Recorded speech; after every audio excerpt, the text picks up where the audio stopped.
Hello guys, Prince classes के online channel पर आप सभी का हार्दिक स्वागत एवं अभिनंदन। दोस्तों, आज हम बात करेंगे चतुर्थ श्रेणी एग्जाम 2025 जिसमें साइंस में टॉपिक दिया गया है धातु एवं अधातु, मेटल एंड नॉन मेटल।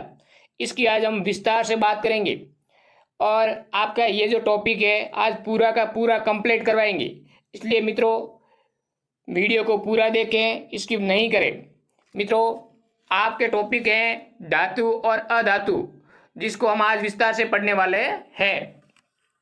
मित्रों, एक एक बिंदु इंपॉर्टेंट है, प्रत्येक बिंदु को आपको ध्यान से पढ़ना होगा। पहला पॉइंट आपको दिया गया है कि तत्व को उनके गुण धर्म के आधार पर दो भागों में विभक्त किया गया है। ऐसे तत्वों को उनके गुण धर्म के आधार पर तीन भागों में विभक्त किया जाता है।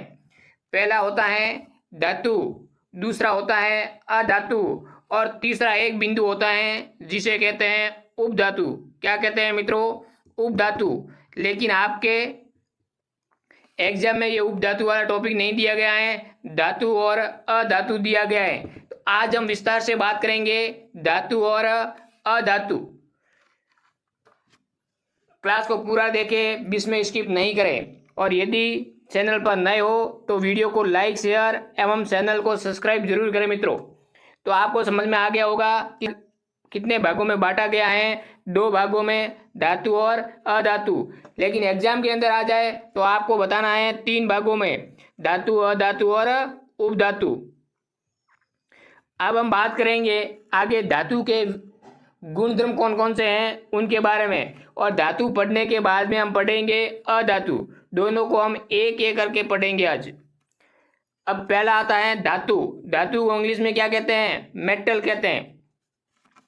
तो मित्रों, हम बात करेंगे कि धातु क्या है, इसके गुणधर्म क्या है। प्रत्येक गुणधर्म आपको याद रखना है धातु और अधातु में। धातु के अंदर तन्य, तन्य का मतलब इसके अंदर तन्यता पाई जाती है। धातु आघात वर्धनित होती है। तीसरा गुणधर्म है धातु चमकीली होती है।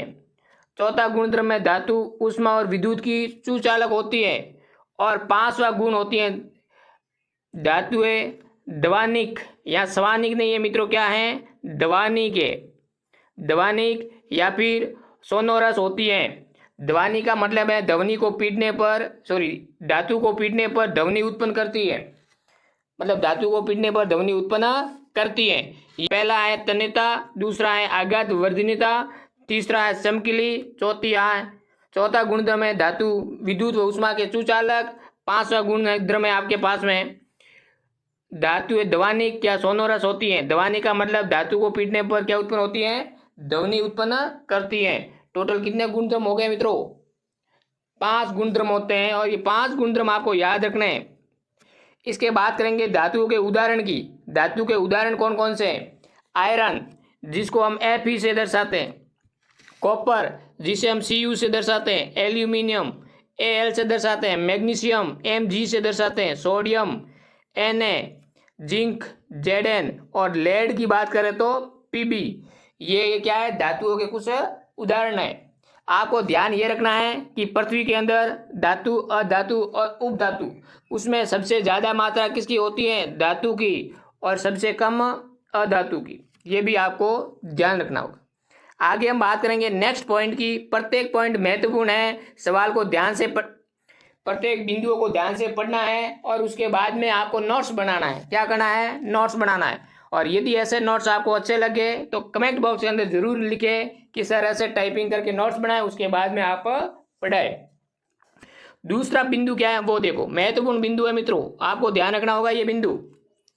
दूसरा है पारद। पारद को कहते हैं पारा। क्या कहते हैं? पारा। पारा को हम क्या कहते हैं? मरकरी। और जिसको किससे दर्शाते हैं? Hg से दर्शाते हैं। तो मरकरी के अलावा सभी धातुएं कमरे के ताप पर क्या होती है? ठोस अवस्था में पाई जाती है। ऐसी धातु का नाम बताइए जो कमरे के ताप पर ठोस अवस्था में नहीं पाई जाती हैं। वो है पारा या मरकरी। ये भी आपको ध्यान रखना होगा। Hg है वो सामान्य तापमान पर क्या होती है? द्रव अवस्था में पाई जाती है। पारा या Hg का उपयोग किसमें किया जाता है? तापमापी में। पारा Hg का उपयोग किया जाता है तापमापी के अंदर। अगला बिंदु आपके पास में इस प्रकार है कि धातुएं सामान्यतः कठोर होती हैं। धातुएं सामान्यतः क्या होती हैं? कठोर होती हैं। लेकिन दो धातु हैं जो क्या है? मुलायम है। यदि उनको चाकू से काट दो तो आसानी से कट जाएगी। उन दो धातुओं को क्या करना है? कौन सी धातु है? नाम बताना है। तो पहली धातु है सोडियम, दूसरी धातु है पोटेशियम। मित्रों याद कैसे रखोगे वो मैं आपको बता रहा हूँ। सोडियम को Na से दर्शाते हैं और पोटेशियम को K से दर्शाते हैं। दोनों को साथ में पढ़ लो तो नाम क्या आ जाएगा? नाक। इंग्लिश में साथ में पढ़ लो तो क्या आ जाएगा? नाक। इसका मतलब नाक कैसी होती है? मुलायम। तो ऐसी दो धातुओं के नाम बताइए जो कि सामान्यतः मुलायम होती हैं, चाकू से काटने से आराम से कट जाती है। वो है Na और K। Na का मतलब पोटेशियम, K का मतलब Na का मतलब सोडियम, K का मतलब पोटेशियम। याद कैसे रखोगे? नाक मुलायम होती है। नाक क्या होती है? मुलायम। अगला बिंदु, प्रत्येक बिंदु महत्वपूर्ण है और एग्जाम में आए हुए हैं, आपको याद रखना होगा। हमने आगे आपको बताया था कि सोनोरस या सबसे पहले धातु क्या होती हैं? चमकीली। धातु क्या होती हैं? चमकीली होती हैं। अब चमकीली धातु का गुणधर्म क्या है इसके बारे में बात करेंगे। धात्विक चमक, धातु की सतह पर अपने शुद्ध रूप से चमक होती है। मतलब धातु आप सूर्य के प्रकाश में रखोगे तो वो चमकेगी। ये धातु का क्या है? गुणधर्म। धातु के इस गुणधर्म को क्या कहते हैं? धात्विक चमक कहते हैं। क्या कहते हैं? धात्विक चमक। आपको पता होगा कि जैसे Ag और Au सोना और चांदी प्रकाश में रखेंगे या फिर आप हाथ में लेंगे तो उसमें चमक पाई जाती है। क्या पाई जाती है? चमक। तो आपको ध्यान होना चाहिए कि धातु क्या होती हैं? चमकीली होती है। अगला पॉइंट, प्रत्येक बिंदु महत्वपूर्ण है। एक नोट्स के तरह बना करके मैं आपके सामने लाया हूं। पहला गुणधर्म आपने पढ़ लिया कि धातु क्या होती है? चमकीली। दूसरा गुणधर्म, धातु आघात वर्धनीयता होती है। आघात वर्धनीयता। आघात वर्धनीयता का मतलब क्या है उसको हम अभी पढ़ेंगे। धातुओं को पीट कर पतली चादर के रूप में परिवर्तन किया जा सकता है। कोई भी धातु हो जिसको हम पीटेंगे तो वो धीरे धीरे धीरे चादर के रूप में परिवर्तित हो जाएगी। और इस गुणधर्म को क्या कहते हैं मित्रों? आघात वर्धनीयता कहते हैं। क्या कहते हैं? आघात वर्धनीयता। अब सवाल यह आएगा कि कौन सी धातु की आघात वर्धनीयता सबसे ज्यादा होती है? याद रखना, सोना और चांदी। सुनार क्या करता है? धातु को पीटता है। पीटने के बाद में जिस आकार में परिवर्तन करना है उसको आसानी से उसमें परिवर्तन कर सकता है। तो सोना और चांदी की आघात वर्धनीयता क्या होती है? सबसे अधिक होती है।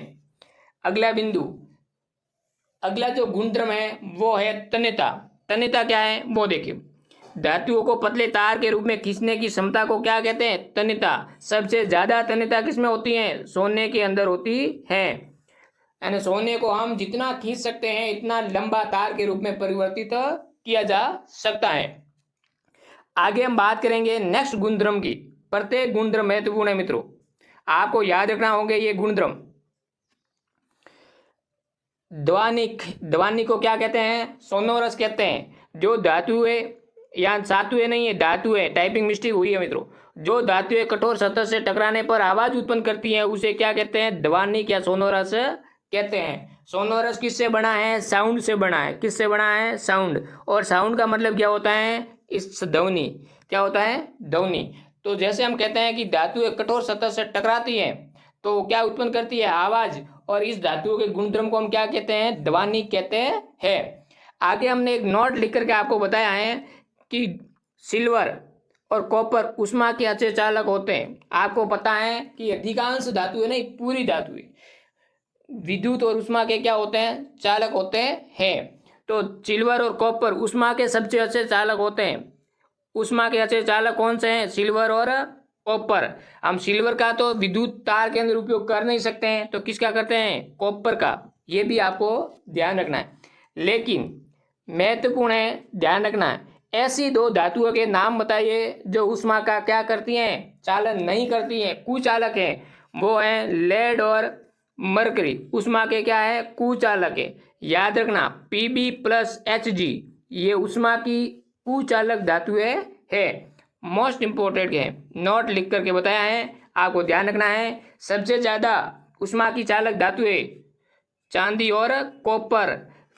सिल्वर महंगा होने के कारण हम तार में कौन सा यूज करते हैं? कॉपर का। लेकिन कुचालक धातुएं कौन सी हैं? उष्मा की। विद्युत की बात नहीं कर रहा है, तो हम ध्यान रखना है कि लेड और मरकरी उष्मा की क्या है? कुचालक धातुएं हैं। अगला गुणधर्म इस प्रकार है, प्रत्येक गुणधर्म महत्वपूर्ण है, आपको ध्यान रखना होगा।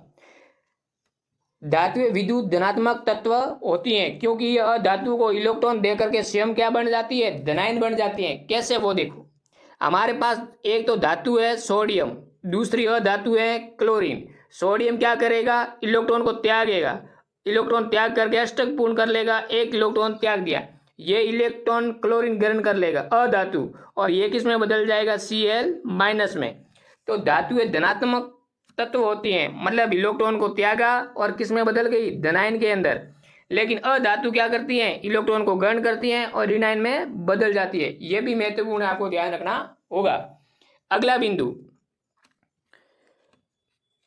क्षारीय धातु जैसे पोटेशियम, सोडियम, लिथियम इतनी मुलायम होती हैं कि इसे चाकू से भी काटा जा सकता है। याद कैसे रख दो? मुलायम धातु, मुलायम क्या होता है? नाक, सोडियम और पोटेशियम, साथ में लिथियम जोड़ दो, कोई समस्या नहीं। आगे हम बात करेंगे अगले बिंदु की। प्रत्येक बिंदु महत्वपूर्ण है मित्रों, ध्यान से पढ़ना होगा। अगला बिंदु है कि धातुओं के गलनांक और कवचनांक क्या होते हैं? उच्च होते हैं। ध्यान रखना, धातुओं के गलनांक और कवचनांक क्या होते हैं? उच्च होते हैं। लेकिन अपवाद के स्वरूप देखने को मिलता है, गैलियम और सीजियम के गलनांक क्या होते हैं? बहुत कम होते हैं। दो धातु यहाँ कही गई है, गैलियम और सीजियम, दोनों धातु के गलनांक और कवचनांक क्या होते हैं? कम होते हैं। ये आपको ध्यान रखना होगा। कौन सी दो धातु के गलनांक और कवचनांक कम होते हैं? सामान्यतः देखा जाए तो धातुओं के गलनांक और कवचनांक क्या होते हैं? उच्च होते हैं। लेकिन दो धातुओं के नाम बताइए जिसके गलनांक और कवचनांक क्या होते हैं? कम होते हैं। वो दो धातु है सीजियम और गैलियम, सीजियम और गैलियम, ये भी आपको ध्यान रखना होगा। आगे हम बात करेंगे अधातु के। हम धातु पूरा पढ़ लिया है, टोटल कितने बिंदु पढ़े हमने? 10। अब हम बात करेंगे अधातु की। अधातु के प्रत्येक गुणधर्म महत्वपूर्ण है, आपको ध्यान रखना होगा। और इसके गुणधर्म है वो धातु से क्या है? ऑपोजिट, विलोम है। कैसे हैं वो देखते हैं। अधातु, अधातुओं के गुण धातुओं के क्या हैं? विपरीत हैं, ऑपोजिट है। ये न तो आघात वर्धनीयता और न ही तन्यता है। यानी कोई भी अधातु है उसमें ये दो गुणधर्म बिल्कुल नहीं पाए जाते हैं। आघात वर्धनीयता नहीं होती है, तन्यता बिल्कुल नहीं होती है। यदि हम पीटेंगे तो वो चादर के रूप में परिवर्तित नहीं होगी और नई तार के रूप में परिवर्तित कर सकते हैं। वो क्या होती है? भंगुर होती है। जैसे ही पीटोगे तो छोटे छोटे टुकड़ों में बदल जाएगी। आगे हम बात करेंगे अधातु के नेक्स्ट गुणधर्म की। ग्रेफाइट के अलावा सभी अधातु उष्मा व विद्युत की क्या है? कुचालक। सवाल ये नहीं आएगा कि धातु कुचालक है या अधातु कुचालक है। सवाल ये आएगा कि ऐसी अधातु का नाम बताइए जो विद्युत व उष्मा के चालक हैं। वो कौन सा है? ग्रेफाइट। ग्रेफाइट किसका अपर रूप है? कार्बन का। किसका अपर रूप है? कार्बन का। तो कार्बन का उस अपरूप का नाम बताइए जो कि विद्युत का क्या है? चूचालक, उष्मा का भी क्या है? चूचालक। वो है ग्रेफाइट। ये भी आपको ध्यान रखना होगा। तो ग्रेफाइट के अलावा सभी अधातु उष्मा व विद्युत के क्या होती है? कुचालक। लेकिन ग्रेफाइट विद्युत का क्या है? चूचालक। अगला बिंदु ध्यान रखना है आपको कि अधातुएं विद्युत ऋणात्मक तत्व है। विद्युत ऋणात्मक तत्व है क्योंकि ये धातुओं के साथ अभिक्रिया करके इलेक्ट्रॉन ग्रहण करके क्या बनाती हैं? ऋणायन बनाती हैं। आपको मैंने बताया कि सोडियम है वो किस में बदल जाएगा? इलेक्ट्रॉन छोड़ करके सोडियम प्लस धनायन में। ये जो इलेक्ट्रॉन त्यागा है ये इलेक्ट्रॉन कौन ग्रहण करेगा? अधातु। और अधातु इलेक्ट्रॉन ग्रहण करके किस में बदल जाएगा? क्लोरीन आयन, मतलब ऋणायन आयन में बदल जाएगा। ये भी आपको ध्यान रखना होगा। अगला गुणधर्म इस प्रकार है। यदि चैनल पर नए हो तो वीडियो को लाइक शेयर सब्सक्राइब जरूर करें मित्रों। प्रत्येक जो पॉइंट है वो महत्वपूर्ण है, आपको ध्यान से पढ़ना होगा। धातुओं की तुलना में अधातुओं की संख्या क्या है? कम है। अभी तक कुल 118 तत्व खोजे गए हैं और 118 तत्वों के अंदर लगभग क्या है अधातु, बाकी दो सभी क्या है धातु। इसका मतलब अधातुओं की संख्या क्या है कम है। अभी तक 118 तत्वों की खोज हुई है, उनमें लगभग 30 तत्व अधातु हैं, बाकी सब क्या है धातु। इसका मतलब ये हुआ कि धातु की संख्या ज्यादा और अधातु की संख्या कम है। अधातु सामान्यतः ठोस या गैस अवस्था में पाई जाती है। अधातु है जो ठोस या गैस अवस्था में पाई जाती है। लेकिन एक अधातु का नाम बताइए जो द्रव अवस्था में पाई जाती है। अब बात के स्वरूप, वो मित्रों क्या है ब्रोमीन। क्या है ब्रोमीन, ये भी आपको ध्यान रखना है। ब्रोमीन ऐसी अधातु है जो कि कमरे के ताप पर किसमें पाई जाती है द्रव अवस्था में पाई जाती है। कभी कभी सवाल ये भी आता है कि ब्रोमीन को रंगीन बोतलों के अंदर क्यों भरते हैं। ब्रोमीन को किसमें भरते हैं, रंगीन बोतलों के अंदर भरा जाता है, ऐसा क्यों होता है, इसका भी आपको आंसर कमेंट बॉक्स में बताना होगा। आगे हम बात करेंगे अगले पॉइंट की। आयोडीन अधातु होते हुए भी क्या है चमकीला है। मतलब आपको ये ध्यान रखना है कि मुलायम धातु कौन सी है, तो Na और K। ऐसी अधातु का नाम बताना है जो कि विद्युत का क्या है चूचालक, तो ध्यान रखना है ग्रेफाइट। क्या है ध्यान रखना है ग्रेफाइट। आगे ऐसी अधातु का नाम बताइए जो कि द्रव अवस्था में पाई जाती है, क्या याद करोगे ब्रोमीन। क्या करोगे ब्रोमीन। अगला ये भी आएगा कि ऐसी अधातु का नाम बताइए जो कि चमकीली होती है, क्या होती है चमकीली, वो है आयोडीन। क्या है आयोडीन, ये भी आपको याद रखना होगा। आगे हम बात करेंगे नेक्स्ट पॉइंट की। प्रत्येक पॉइंट महत्वपूर्ण है, वो इस पॉइंट लेके आए हैं जो एग्जाम में पूछे जाते हैं। इंपोर्टेड करके कुछ पॉइंट हमने बनाए हैं जो आपको एग्जाम में जाने से पहले याद रखना होगा। पहला है अपर रूप। हमने कहा कि कार्बन का अपर रूप क्या है हीरा और ग्रेफाइट, तो आखिर अपर रूप क्या है इसके बारे में हम अभी जानेंगे। अपर रूप, अपर रूप क्या है, एक ही तत्व के भिन्न भिन्न रूप जिनके गुणों में क्या होती है भिन्नता, क्या कहलाते हैं अपर रूप। ग्रेफाइट और हीरा कार्बन के क्या है अपर रूप, ये ध्यान रखना। अब इस दोनों में भी आपको याद रखना होगा कि कार्बन और हीरा के अंदर ये विद्युत का क्या है चूचालक। ग्रेफाइट विद्युत का है चूचालक, लेकिन हीरा क्या है कुचालक, ये भी आपको ध्यान रखना होगा।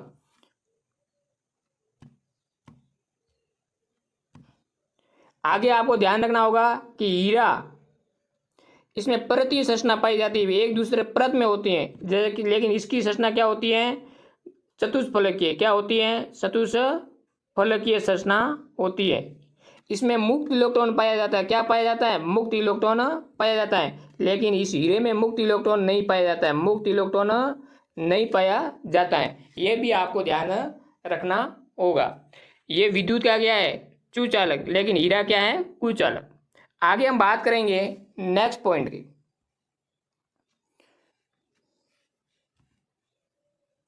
धातु है ऑक्सीजन के साथ क्रिया करके ऑक्साइड बनाती है। कोई भी धातु है मेटल ऑक्सीजन के साथ में क्या करती है क्रिया और क्या बनाती है मेटल ऑक्साइड, धात्विक ऑक्साइड, जो कि धात्विक ऑक्साइड बनाती है, जो कि क्षारीय होती है। इसकी प्रकृति क्या है क्षारीय बेसिक। परंतु एल्यूमिनियम और जिंक दो ऐसे धातु हैं, एक तो है एल्यूमिनियम दूसरी है जिंक, दोनों क्या करते हैं ऑक्सीजन के साथ में क्रिया करती है और ऑक्सीजन के साथ में क्रिया करके धात्विक ऑक्साइड बनाते हैं। क्या बनाते हैं धात्विक ऑक्साइड। तो यहाँ बन जाएगा एल्यूमिनियम और यहाँ बन जाएगा ZnO। अब ये एल्यूमिनियम ऑक्साइड और जिंक ऑक्साइड इसकी प्रकृति क्या होती है उभयधर्मी। क्या होती है उभयधर्मी, ये भी आपको ध्यान रखना होगा। इसकी प्रकृति होगी उभयधर्मी। बाकी क्या होती है प्रकृति क्षारीय होती है, लेकिन इसकी प्रकृति क्या होगी उभयधर्मी होगी। आगे हम बात करेंगे उभयधर्मी का मतलब क्या होता है। उनमें अम्लीय और क्षारीय दोनों गुणधर्म पाए जाते हैं, अम्ल के गुणधर्म भी पाए जाते हैं क्षार के गुणधर्म भी पाए जाते हैं, उसे हम क्या कहते हैं उभयधर्मी। तो ये न तो क्षार है न अम्ल है, दोनों प्रकृति पाई जाती है जिंक ऑक्साइड में और एल्यूमिनियम ऑक्साइड के अंदर, इसलिए दोनों क्या है उभयधर्मी तत्व हैं। आगे हम बात करेंगे अगले पॉइंट की। प्रत्येक पॉइंट महत्वपूर्ण है, ध्यान से आपको पढ़ना है। अधिकांश धातु ऑक्साइड जल में क्या है अघुलनशील है। कोई भी धातु जैसे जिंक ऑक्साइड हो या फिर सोडियम ऑक्साइड हो, कोई भी अधातु अधिकांश धात्विक ऑक्साइड, अधिकांश धात्विक ऑक्साइड जल के साथ में अघुलनशील होते हैं है, ये भी याद रखना है। अधिकांश धातु ऑक्साइड जल के साथ में क्या है, अघुलनशील है, लेकिन इनमें से कुछ जल में सार प्रदान करते हैं, जो है सोडियम ऑक्साइड और पोटेशियम ऑक्साइड। ध्यान दो, महत्वपूर्ण बिंदु है, आपको समझना होगा क्या कहा गया इसमें। अधिकांश धातु ऑक्साइड, कोई भी धातु ऑक्साइड जल में इसको हम मिला दें, क्या कर दें, जल के साथ में मिला दो तो अभिक्रिया नहीं करते हैं, जल में क्या होते हैं, अघुलनशील। लेकिन दो, एक तो एन है जो कि मुलायम होती, पोटेशियम जल के साथ में हम मिलाएंगे, किसके साथ में, H2O के साथ में, तो ये सारी प्रकृति रहती है NaOH और पोटेशियम हाइड्रोक्साइड, इनकी प्रकृति क्या है, सारी है। तो ये कहते हैं कि कुछ जल में घुल करके सार प्रदान करते हैं, दोनों क्या है, सोडियम हाइड्रोक्साइड पोटेशियम हाइड्रोक्साइड सार है, तो ये क्या करते हैं, हमें सार प्रदान करते हैं। उन दो धातुओं के नाम बताइए, उन धात्विक ऑक्साइड के नाम बताइए, तो सोडियम हाइड्रोक्साइड और पोटेशियम ऑक्साइड। आगे हम बात करेंगे चौथे बिंदु की, प्रत्येक बिंदु महत्वपूर्ण है। अधातु के ऑक्साइड अम्ल व उदासीन होते हैं। अधातु के ऑक्साइड क्या होते हैं, या तो अम्लीय होंगे या फिर उदासीन होंगे, ये भी आपको ध्यान रखना होगा। आगे हम बात करेंगे अन्य महत्वपूर्ण बिंदु, अन्य इंपॉर्टेंट बिंदु की। प्रत्येक बिंदु महत्वपूर्ण है मित्रों। सामान्यतः ताप पर मैग्नीशियम, एल्यूमिनियम, जिंक और पीपी जैसी धातुओं की सतह पर ऑक्साइड की परत चढ़ जाती है। ऑक्साइड की यह परत धातुओं को पुनः ऑक्सीकरण से हम क्या करती है, सुरक्षित कर सकती है। तो सामान्यतः ताप पर ये धातु दी गई है जो कि ऑक्सीजन के साथ में क्रिया करती हैं और ऑक्साइड की इस पर क्या करती है, परत चढ़ जाती है, जो इसको पुनः ऑक्सीकरण होने से क्या करती है, रक्षा करती है।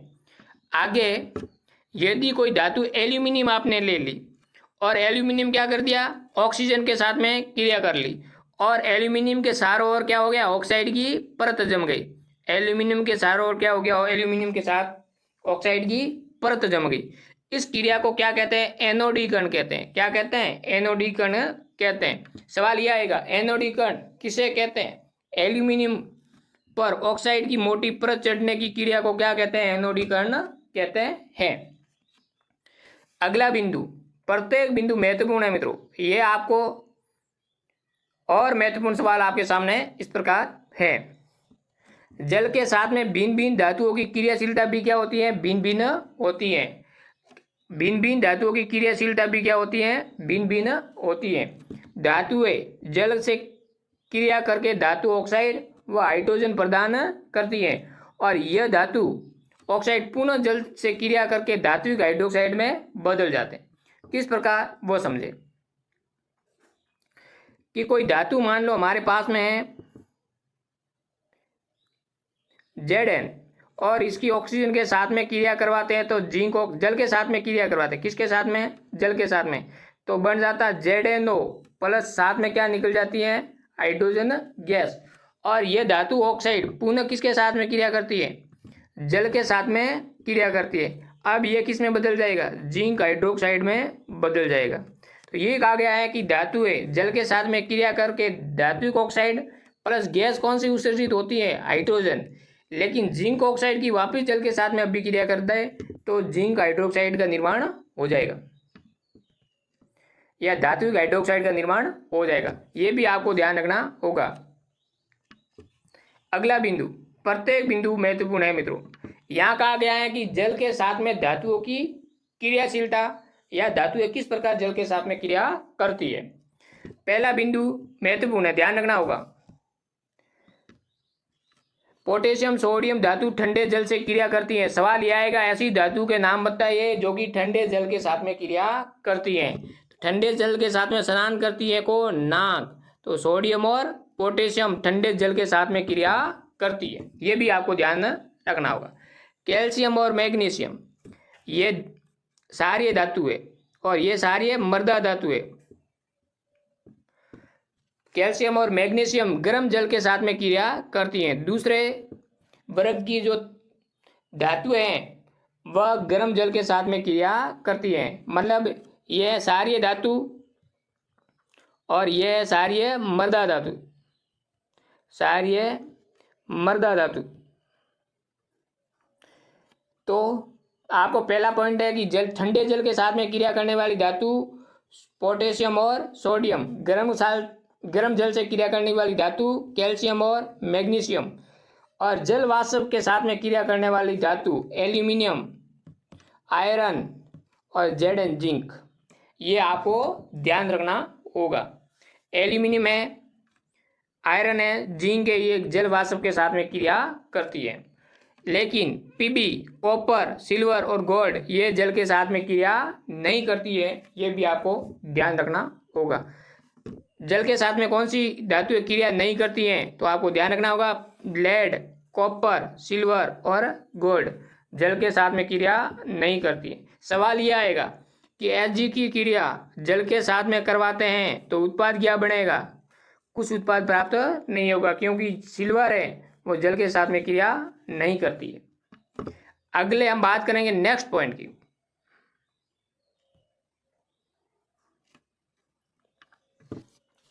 धातु की तनु अम्ल के साथ में क्रियाशीलता की दर क्या होती है? भिन्न भिन्न। आगे हमने क्या पढ़ा? धातु की जल के साथ में क्रिया। दो बताया कि कौन सी धातु ठंडे जल से क्रिया करती है, कौन सी धातु गर्म जल से क्रिया करती है, कौन सी धातु जल वाष्प से क्रिया करती है और कौन सी धातु जल के साथ में क्रिया ही नहीं करती है। ये हमने पढ़ लिया। अब हम बात करेंगे धातु की अम्ल के साथ में क्रियाशीलता। अम्ल के साथ में किस प्रकार क्रिया करती है? धातु तनु अम्ल से क्रिया करके लवण और हाइड्रोजन गैस देती हैं, और धातु की क्रियाशीलता का क्रम दे रखा, आपको ध्यान रखना, ये क्रम आपको ध्यान रखना है। मैग्नीशियम की क्रियाशीलता ज़्यादा, उसके बाद में एल्यूमिनियम की, उसके बाद में जिंक की, उसके बाद में आयरन की।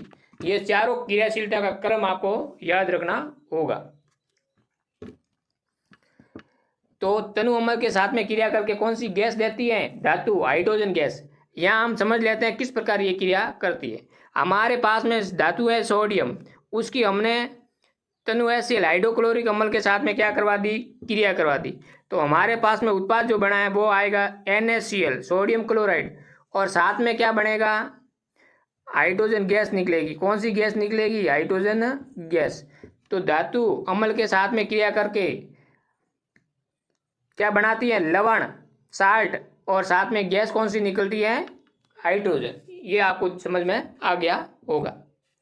आगे हम बात करेंगे नेक्स्ट पॉइंट की, एक्वारेजिया क्या है? ये एक्वारेजिया है क्या?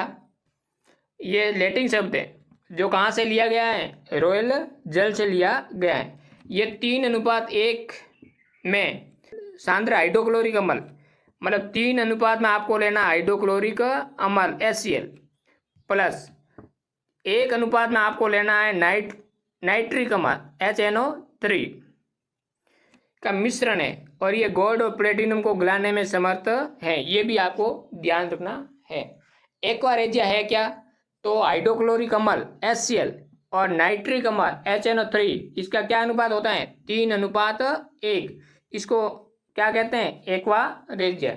इसका यूज किस में किया जाता है? गोल्ड और प्लेटिनम को गलाने के अंदर। आगे हम बात करेंगे नेक्स्ट पॉइंट की। प्रत्येक पॉइंट महत्वपूर्ण है, क्लास को पूरा देखें।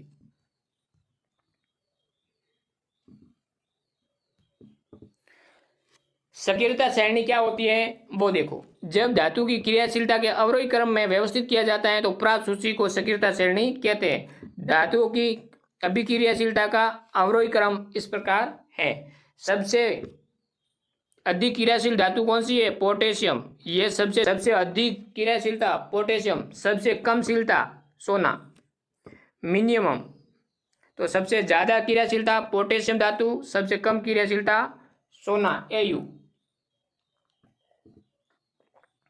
इसका क्रम आपको याद रखना होगा ताकि आपको समझ में आ जाएगा कौन सी धातु किस धातु को अपने विलयन से विस्थापित कर सकती है। पहले सोडियम, पोटेशियम के बाद में sodium, calcium, magnesium, aluminium, zinc, iron, lead, hydrogen, copper, mercury Hg, और सिल्वर Ag, और सोना Au। ये आपको क्रम याद रखना है, इंपॉर्टेंट एग्जाम में आएगा इस क्रम के बारे में सवाल। अगला बिंदु, प्रत्येक बिंदु महत्वपूर्ण मित्रों ध्यान से याद रखना है।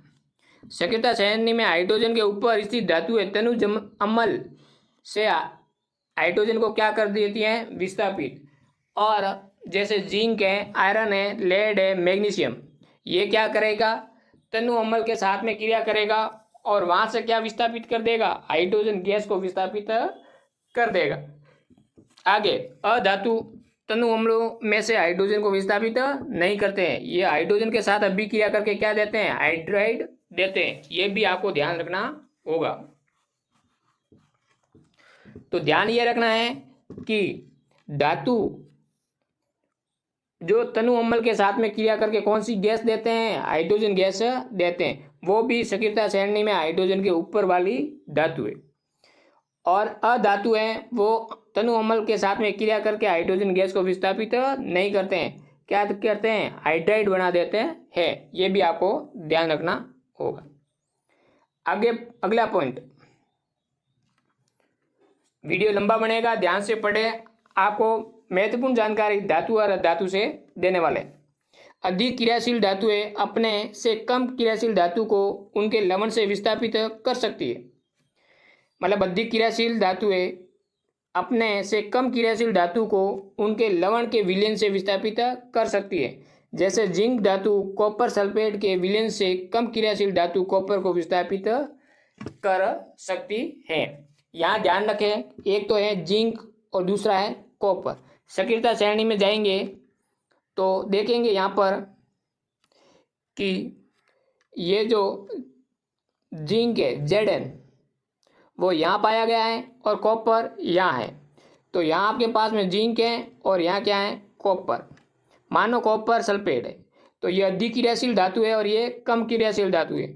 ये अधिक क्रियाशील धातु कम क्रियाशील धातु के विलयन से उसको क्या कर देता है, विस्थापित कर देता है, यहाँ से बाहर भगा देता है और क्या बन जाएगा, जिंक सल्फेट, और कॉपर क्या हो जाएगा, बाहर निकल जाएगी।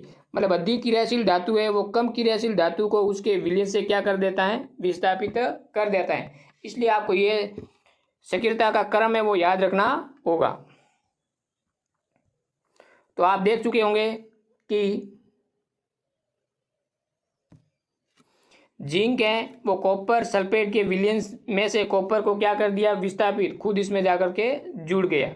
ये आपको ध्यान होना चाहिए।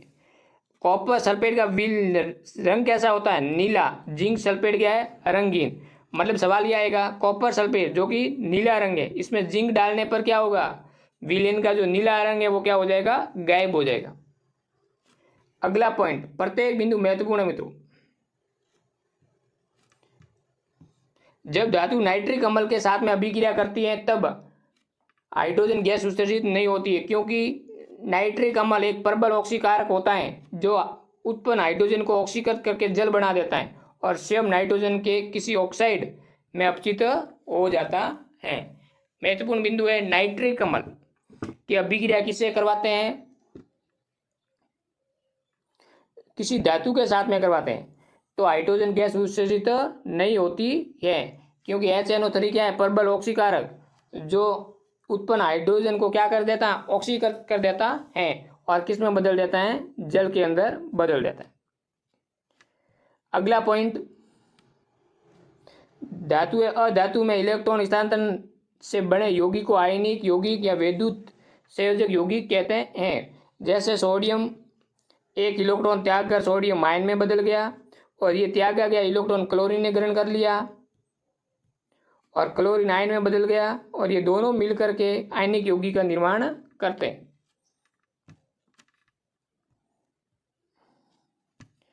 आयनिक यौगिक कैसे होते हैं, ठोस होते हैं, कठोर होते हैं और भंगुर होते हैं। इसके गलनांक और कवचनांक क्या होते हैं, उच्च होते हैं। सबसे ज्यादा गलनांक और कवचनांक किसका होता है, आयनिक यौगिकों का होता है। आयनिक यौगिक जल में घुलनशील लेकिन केरोसिन, पेंट्रोल आदि विलायकों में क्या होते हैं, अविलेय होते हैं। कार्बनिक विलायकों में क्या होता है, अविलेय होता है, जल के अंदर घुलनशील होता है। अगला बिंदु, आयनिक यौगिक गलित अवस्था तथा विलयन अवस्था में विद्युत का क्या चालन करती है, किंतु ठोस अवस्था में स्वतंत्र आयनों की अनुपस्थिति में क्या होता है, कुचालक होता है। ये भी आपको ध्यान रखना होगा। यदि आपको सोडियम क्लोराइड ठोस अवस्था में दे दिया जाए तो इससे विद्युत का चालन नहीं करेगा, और सोडियम क्लोराइड लिक्विड अवस्था में, द्रव अवस्था में दे दिया, एक्वस में दे दिया, तो ये विद्युत का क्या करेगा, चालन करेगा। इसमें मुक्त आयन नहीं है, इसके अंदर मुक्त आयन उपस्थित है। प्रकृति में धातुएं स्वतंत्र अवस्था या अपने यौगिक अवस्था के रूप में पाई जाती हैं। अधिकांश धातु यौगिक अवस्था में उपस्थित होती है, लेकिन कुछ धातु क्या होती है, मुक्त अवस्था में पाई जाती है। मुक्त अवस्था में पाई जाने वाली धातु सिल्वर, सोना, ये आपको ध्यान रखना होगा। आगे हम बात करेंगे नेक्स्ट पॉइंट की, खनिज क्या होता है, ये भी ध्यान रखना। खनिज क्या होता है, पृथ्वी की भूप्रपट्टी में प्राकृतिक रूप से पाए जाने वाले तत्व या यौगिक को क्या कहते हैं, खनिज कहते हैं। खनिज का मतलब जमीन को खोद कर निकालने वाले पदार्थ को हम क्या कहते हैं, खनिज कहते हैं। खनिज के बाद में आता है एस और एस किसे कहते हैं, वे खनिज जिसमें विशेष रूप से कोई धातु काफी मात्रा में होती है और जिससे धातु निकालना आसान हो, आर्थिक रूप से लाभकारी होता है, उसे क्या कहते हैं, एस कहते हैं। ऐसे खनिज जिसमें धातु काफी मात्रा में उपस्थित हो, जिसे निकाला जा सकता है और आर्थिक कार्य से भी हमें क्या हो, लाभकारी हो, ऐसे खनिज को हम क्या कहते हैं, एस कहते हैं। ये भी आपको ध्यान रखना होगा। आगे धातु क्रम, एस से धातु निष्कर्षण तथा इसका परिष्करण कर उपयोगी बनाने के प्रक्रम को क्या कहते हैं, धातु क्रम। हमने क्या किया, जमीन से खोद कर निकालने वाले पदार्थों को क्या कहते हैं, खनिज। और ऐसी खनिज जिसके अंदर क्या उपस्थित हो, धातु उपस्थित हो, धातु काफी मात्रा में उपस्थित हो, आसानी से निकाला जा सकते हैं और हमारे लाभकारी हो, उस खनिज को हम क्या कहते हैं, एस कहते हैं। एस के अंदर जो उपस्थित धातु है, इसको हम विभिन्न प्रक्रियाओं द्वारा प्राप्त कर लेते हैं, इसको हम कहते हैं धातु क्रम, मेटलर्जी। धातु क्रम या मेटलर्जी, ये भी आपको ध्यान रखना होगा। नोट करके लिखा हुआ है आपके पास में, सोना, सिल्वर यानी चांदी, प्लेटिनम, कॉपर स्वतः अवस्था में पाई जाने वाली धातु है। 4 धातुओं के नाम लिखना है, सोना है, चांदी है, प्लेटिनम और कॉपर, तांबा।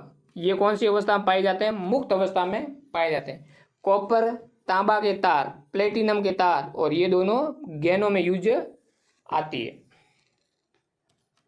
अगला बिंदु, पृथ्वी से खनिज एस्को में मिट्टी व रेत आदि जैसी अशुद्धियां पाई जाती है, जिसे क्या कहते हैं, गैंग कहते हैं।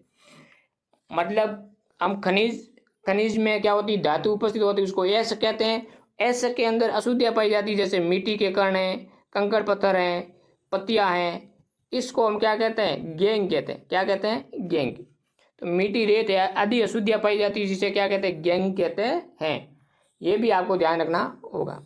अगला 24वां पॉइंट, एस का सांद्रण, एस से मिट्टी, रेत, गैंग को हटाना, एस का सांद्रण कहते हैं। मतलब क्या होता है कि हमारे पास में जो खनिज है, खनिज से हमें प्राप्त हुआ एस, और एस से हमने क्या कर दिया, अशुद्धि बाहर निकाल दी, अशुद्धियाँ बाहर निकाल दी, और अशुद्धि बाहर निकाल करके शुद्ध धातु प्राप्त कर लिया। क्या प्राप्त कर लिया, शुद्ध धातु। उससे हम क्या कहते हैं, धातु का सांद्रण कहते हैं। एस्को का क्या कहते हैं, सांद्रण कहते हैं। तो आपको ध्यान रखना होगा कि एस का सांद्रण क्या है, एस से गैंग को हटाने की प्रक्रिया सांद्रण कहलाती है। आगे अगला पॉइंट है महत्वपूर्ण बिंदु, निस्तापन किसे कहते हैं। एक तो होता है भर्जन और एक होता है निस्तापन, ये भी आपको याद रखना होगा।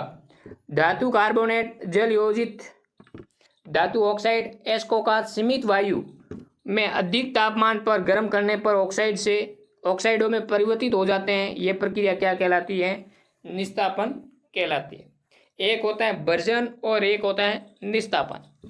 निस्तापन से याद रखें नहीं, निस्तापन से याद रखें नहीं क्या, वायु। इसका मतलब वायु की अनुपस्थिति में, वायु की अनुपस्थिति के अंदर। नी से याद रखें नहीं का मतलब वायु, और वायु की अब्सेंट में जो प्रक्रम हम करते हैं उसे क्या कहते हैं, निस्तापन। ध्यान दो इधर वापिस, धातु कार्बोनेट या जल योजित धातु ऑक्साइड एस्को को सीमित वायु में अधिक तापमान पर गर्म करने पर ऑक्साइड में परिवर्तित हो जाते हैं। इसे क्या कहते हैं? निस्तापन कहते हैं। जिंक कार्बोनेट को गर्म करते हैं। यहाँ पर वायु आपको नहीं दी गई है, वायु अब्सेंट है। गर्म करने पर जिंक ऑक्साइड और कार्बन डाइऑक्साइड गैस बाहर निकल गई।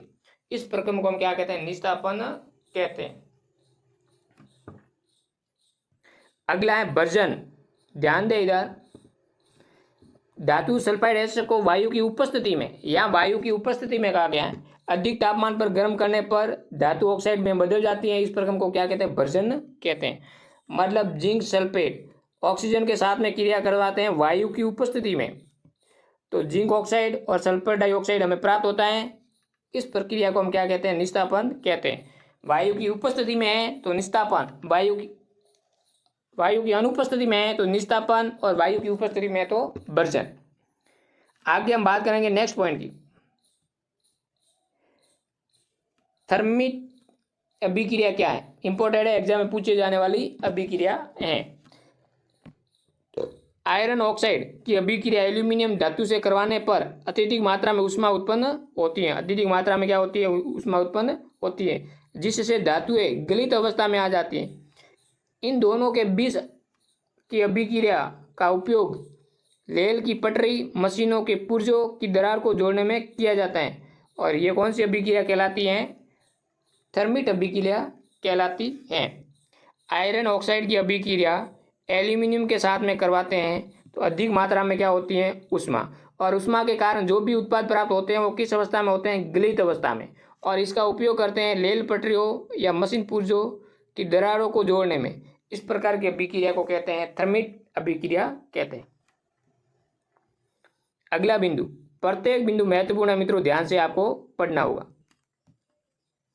धातुओं के परिष्करण की सबसे अधिक प्रचलित विधि विद्युत अपघटनी परिष्करण विधि है। इस प्रकार में अधातु एनोड पर, शुद्ध धातु पतली परत के रूप में कैथोड पर प्राप्त होता है। आपको सवाल में क्या आएगा? एक तो होता है एनोड और एक होता है कैथोड। शुद्ध धातु कहाँ प्राप्त होगी? शुद्ध धातु कहाँ प्राप्त होगी? अशुद्ध धातु कहाँ प्राप्त होगी? अशुद्ध है वो एनोड पर, अशुद्ध धातु है वो एनोड पर, शुद्ध है वो कैथोड पर। याद कैसे रखोगे वो देखो, ये एनोड में ए क्या है? स्वर है। अशुद्ध में अ क्या है? स्वर है। स्वर से स्वर मिला दो। शुद्ध में सु क्या है? व्यंजन है। और कैथोड में क क्या है? व्यंजन है। तो व्यंजन से व्यंजन मिला दो और स्वर से स्वर मिला दो। अशुद्ध धातु एनोड पर, शुद्ध धातु कैथोड पर प्राप्त होती है। ये आपको ध्यान रखना होगा। एनोड पंख किसे कहते हैं वो देखो। विद्युत अपघटन से जब धारा प्रवाहित की जाती है तब एनोड पर स्थित अशुद्ध, एनोड पर क्या होता है? अशुद्ध धातु विद्युत अपघटन में घुल जाती है। इतनी ही मात्रा में शुद्ध धातु विद्युत अपघटन से कैथोड पर निक्षेपित हो जाती है। विलयन अशुद्धियों, विलयन के जो अशुद्धियाँ हैं वो विलयन में चली जाती है और अविलय अशुद्धियाँ एनोड तल पर निक्षेपित हो जाती है, जिसे क्या कहते हैं? एनोड पंख कहते हैं। ये आपको ध्यान रखना होगा। इसको हम समझ लेते हैं कि एनोड पंख किसे कहते हैं। होता क्या है कि ये आपके पास एक एनोड है और एक कैथोड है। आपके पास में ये क्या है? विलयन है। ये एनोड है वो अशुद्ध है और ये क्या है? शुद्ध है।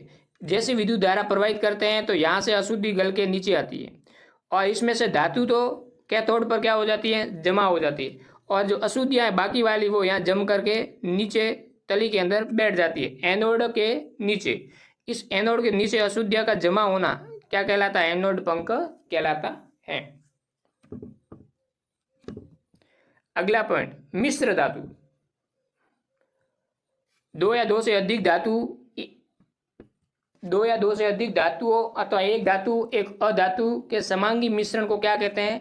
मिश्र धातु कहते हैं। मिश्रण में दो या दो से अधिक धातु या धातु और अधातु के समांगी मिश्रण को क्या कहते हैं? मिश्र धातु कहते हैं।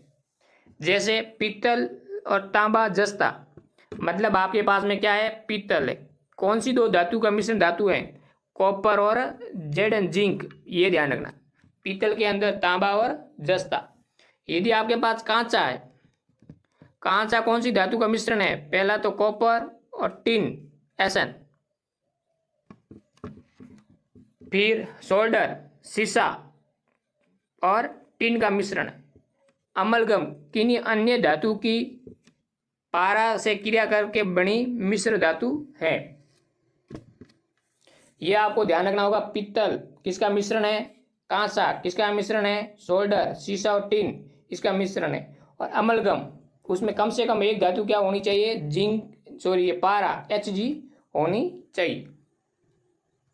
अगला पॉइंट, शुद्ध सोना है वो 24 कैरेट का होता है। शुद्ध सोना 24 कैरेट का होता है और ये काफी गर्म होता है, इसलिए आभूषण बनाने के लिए यह प्रयुक्त नहीं किया जा सकता है। इसे कठोर बनाने के लिए चांदी और तांबा मिलाया जाता है। तो आपको ध्यान रखना होगा कि शुद्ध सोना 24 कैरेट का होता है, लेकिन हमारे जो आभूषण है वो 24 कैरेट उसमें यूज नहीं करते हैं। क्यों नहीं करते हैं? क्योंकि काफ़ी गर्म होता है और इसको कठोर बनाने के लिए चांदी और तांबा मिलाया जाता है। संक्षारण का मतलब क्या होता है? लंबे समय तक आर्द्र वायु के संपर्क में रखने से कुछ धातुओं की सतह संक्षारित हो जाती है, जंग लग जाता है, इसे कहते हैं संक्षारण। लोहे पर जंग लगना, चांदी के ऊपर काली परत चढ़ना, तांबे के ऊपर हरी परत चढ़ना। ध्यान रखना, भूरी परत जंग लगना लोहे पर, चांदी के ऊपर काली परत। आपको पता है कि चांदी लंबे समय के बाद में धीरे धीरे क्या कैसे हो जाती है? काली। और तांबा में हरी परत, तांबा के अंदर हरी परत का चढ़ना क्या है? संक्षारण, जंग लगना। यदि लेपन, लोहे व इस्पात को जंग से सुरक्षित रखने के लिए उन पर जिंक Zn की परत चढ़ाने की प्रक्रिया को क्या कहते हैं? यद्रेपन कहते हैं। मतलब लोहा है जिसको जंग से बचाना है तो इसके ऊपर जिंक की परत चढ़ा दो, इसको हम क्या कहते हैं? यद्लेपन कहते हैं। मित्रों, आज आपके एक टॉपिक कंप्लीट हो गया है, धातु और अधातु। इसमें किसी भी प्रकार की कोई कमी है तो आप व्हाट्सएप ग्रुप या फिर टेलीग्राम ग्रुप प्रिंस क्लासेज सांसोर, टेलीग्राम बनाया हुआ है प्रिंस क्लासेज सांसोर, उस पर आपको जाकर के जुड़ना होगा। और इस पीडीएफ को प्राप्त करना है तो भी प्रिंस क्लासेज सांसोर के टेलीग्राम जाकर के जुड़े। और ये वीडियो कैसा लगा आप कमेंट बॉक्स के अंदर ज़रूर बताएं, और नए हो तो वीडियो को लाइक शेयर सब्सक्राइब जरूर करें, और चैनल को सब्सक्राइब करना ना भूलें, क्योंकि अगला जो इसी धातु और अधातु, धातु और अधातु और इनसे संबंधित 50 सवाल लेकर के आपके सामने हाजिर होंगे। थैंक यू मित्रों, मिलते हैं नेक्स्ट वीडियो के साथ में। तब तक आप निरंतर रूप से पढ़ाई से जुड़े रहें और निरंतर आगे बढ़ते जाएं।